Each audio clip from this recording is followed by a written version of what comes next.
15 seconds. That's all it took. And every doctor in that hospital corridor stopped walking. Nobody knew Bruce Lee would enter Queen Elizabeth Hospital in Hong Kong that day. It was November 1972.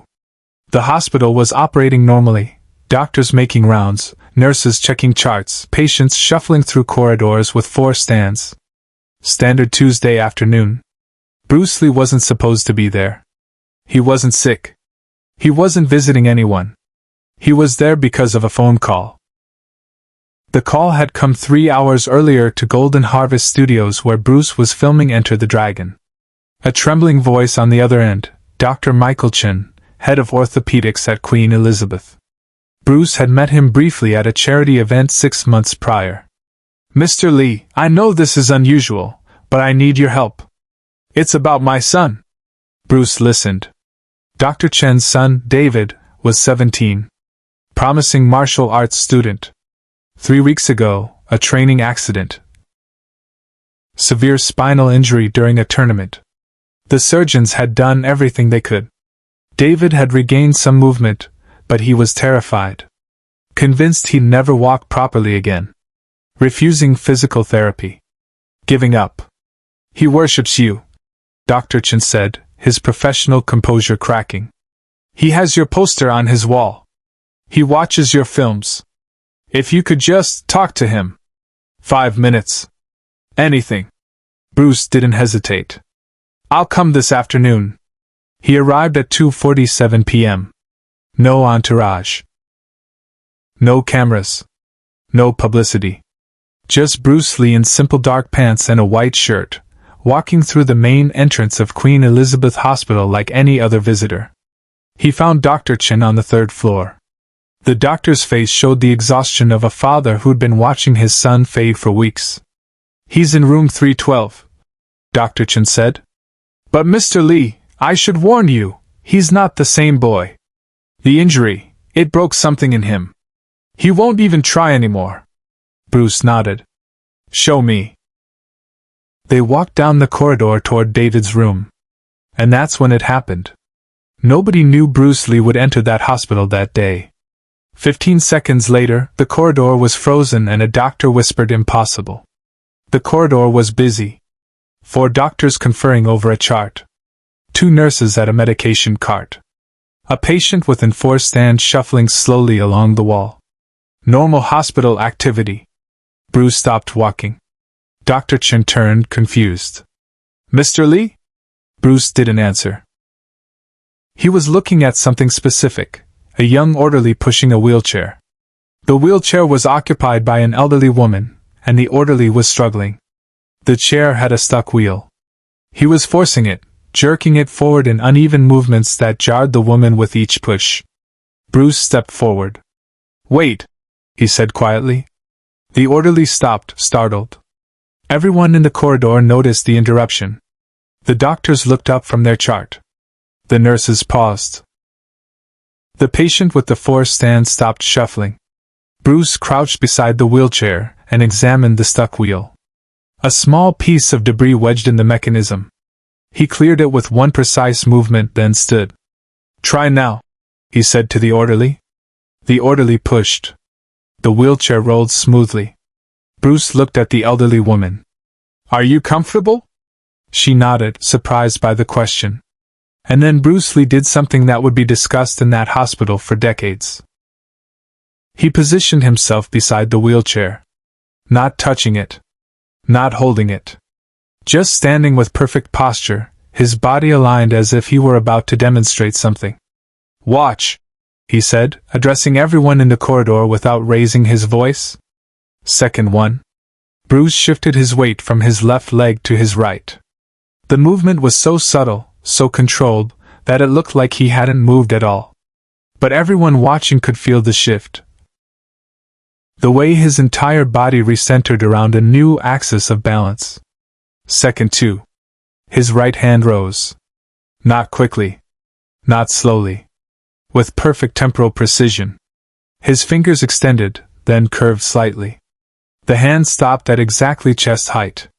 Every muscle in his arm was visible but relaxed. Strength without tension. Second 3. His left foot slid forward 6 inches. The movement made no sound on the linoleum floor.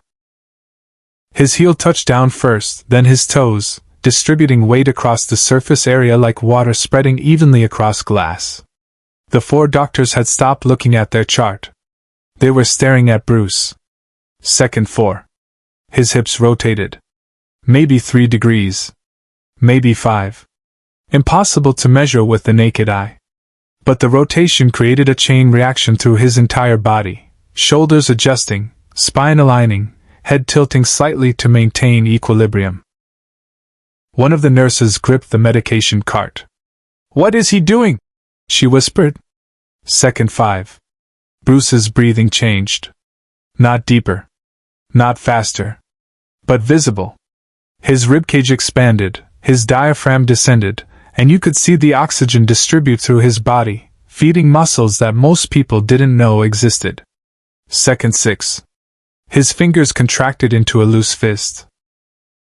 Each finger curled at a different speed, starting with the pinky and ending with the thumb, creating a wave pattern that demonstrated individual muscle control most doctors thought impossible. Dr. Chen stood frozen, watching. He was an orthopedic surgeon. He understood anatomy. He'd studied biomechanics for 20 years. And what he was watching violated everything he thought he knew about human movement efficiency. Second 7. Bruce's right knee bent. 0.5 centimeters. That's all. But the bend shifted his center of gravity forward, and suddenly his entire body was a loaded spring, potential energy visible in every fiber, ready to release in any direction with 0 preparation time. Second 8. His left hand rose to mirror his right. Both hands now at chest height, fingers extended, wrists relaxed. The symmetry was perfect. Not practice perfect. Geometrically perfect. Like his body understood mathematics that his brain didn't need to calculate. The patient with the forced stand had stopped breathing. Just watching. The elderly woman in the wheelchair was staring up at Bruce with wide eyes. Second 9. Bruce's eyes shifted focus. Not his head. Just his eyes. Looking at something beyond the corridor walls, beyond the hospital, perhaps beyond the physical entirely. His expression didn't change. But something in his gaze communicated absolute presence. Second 10. His body weight shifted again. Back to center. Every muscle that had been engaged released simultaneously. The tension disappeared so completely that he looked somehow lighter, like gravity affected him differently than it affected everyone else. Second 11. His hands descended. The same wave pattern as before but in reverse. Thumb releasing first, pinky last. Moving through space without disturbing the air. One of the doctors later described it as watching someone manipulate water. Second 12. His feet returned to parallel position. The movement created a soft whisper of cloth, his pants leg brushing against itself. That was the only sound. In a hospital corridor filled with equipment and people and the ambient noise of a functioning medical facility, the only sound was that whisper. Second 13. His breathing returned to normal. Or what normal people call normal. Shallow, efficient, invisible. The ribcage expansion ceased. The diaphragm stilled. He looked like a man standing casually in a corridor. But everyone watching knew they hadn't just seen casual. They'd seen something else. Something precise. Something that existed at the intersection of biology and philosophy. Second 14. Bruce's gaze returned to the corridor. To the doctors, the nurses, the patient, the orderly, the elderly woman. His expression was calm. Not smug. Not performative. Just calm. Second 15. He bowed. A small bow. Traditional. Respectful. The kind of bow that says, "Thank you for witnessing," without saying anything at all. Then he straightened and looked at Dr. Chen. "Your son," he said quietly. "He thinks he can't move properly anymore. But movement isn't about perfection. It's about control. Let me show him." Subscribe and leave a comment. because the most important part of this story is still unfolding. The corridor was absolutely silent. The 4 doctors stood with their chart hanging loosely in one doctor's hand, forgotten. The nurses had abandoned their medication cart. The patient with the 4 stand was leaning against the wall, mouth open.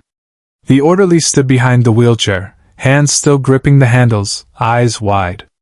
One of the doctors, Dr. Sarah Lim, a neurologist with 15 years of experience, spoke first. Her voice was barely above a whisper. "That's not possible." "What's not possible?" Bruce asked, genuinely curious. "The muscle isolation. The balance distribution. The breathing coordination. You were controlling muscle groups that shouldn't be consciously controllable. You were demonstrating motor skills that take the brain 40 milliseconds to process, but you were executing them faster than neural transmission allows." Bruce smiled. "Small. Kind. I'm not faster than my brain, doctor. I've just practiced listening to my body for long enough that my brain doesn't need to translate anymore. My body speaks. I listen." Another doctor stepped forward. Dr. James Wang, orthopedic specialist, same field as Dr. Chen. "May I examine your posture?" "Of course." Dr. Wang approached cautiously, like approaching something delicate. He placed his hands on Bruce's shoulders, testing the muscle density. His eyes widened. "Your shoulders are completely relaxed but fully engaged. That's contradictory.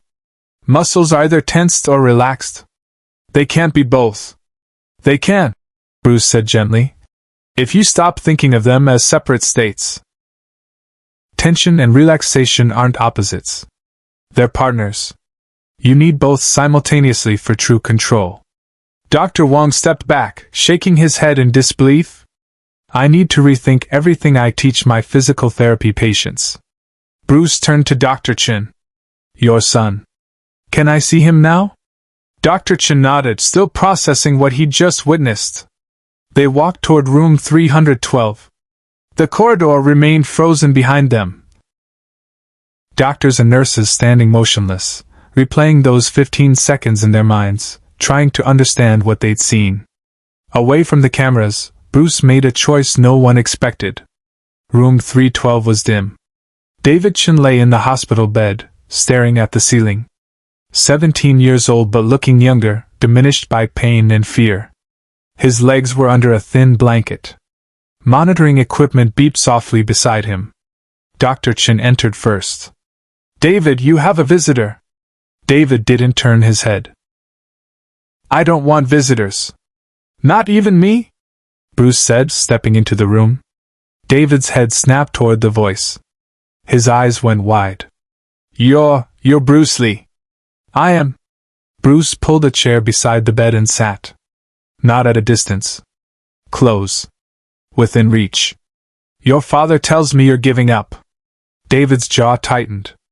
"I can't walk right." "What's the point of trying? Can you move your legs at all?" "A little. But not like before." Not like you." Bruce nodded slowly. "Did you see what I did in the corridor just now?" "No. I demonstrated 15 seconds of movement." "Do you know how long it took me to learn those 15 seconds? David shook his head.